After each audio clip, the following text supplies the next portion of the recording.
पिछले कई दिनों से आप देख रहे हैं किस तरह का विमर्श हो रहा है। अभी थोड़ा शांति बनाएं प्लीज।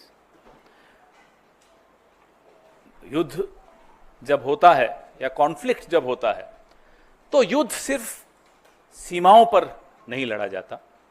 सेनाएं बहादुरी से सीमाओं पर अपना काम मुस्तैदी से कर रही होती हैं। युद्ध में बहुत अहम भूमिका उन रणनीतिकारों की होती है जो राजधानी में बैठे होते हैं। वो मंत्री हों, वो अफसर हों, वो प्रधानमंत्री हों, वो विदेश मंत्री हों, इन तमाम लोगों की एक भूमिका बहुत महत्वपूर्ण होती है जो सेना के पराक्रम को या तो बूस्ट कर सकती है या सेना के पराक्रम को और नुकसान भी पहुंचा सकती है, उनके मनोबल को नुकसान पहुंचा सकती है, जो हमने इस बार बहुत अफसोस के साथ कह रहे हैं कि होते हुए देखा। मैं सबसे पहले अपने साथियों से आग्रह करूंगा कि एक आपको वीडियो दिखाएं, फिर प्रेस वार्ता को आगे बढ़ाएं।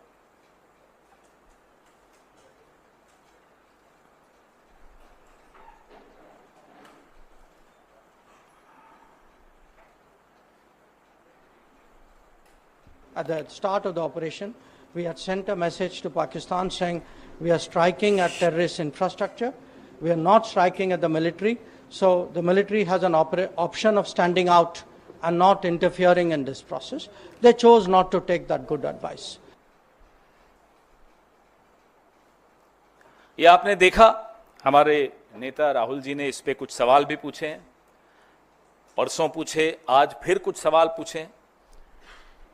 ये बहुत महत्वपूर्ण इसलिए हो जाता है कि पिछले पूरे एक हफ्ते में अमेरिकी राष्ट्रपति डोनाल्ड ट्रंप अलग अलग देशों में, जमीन पर, हवा में, हवाई जहाज में एक बात दोहराते रहे कि उन्होंने युद्ध रुकवाने में मध्यस्थता की।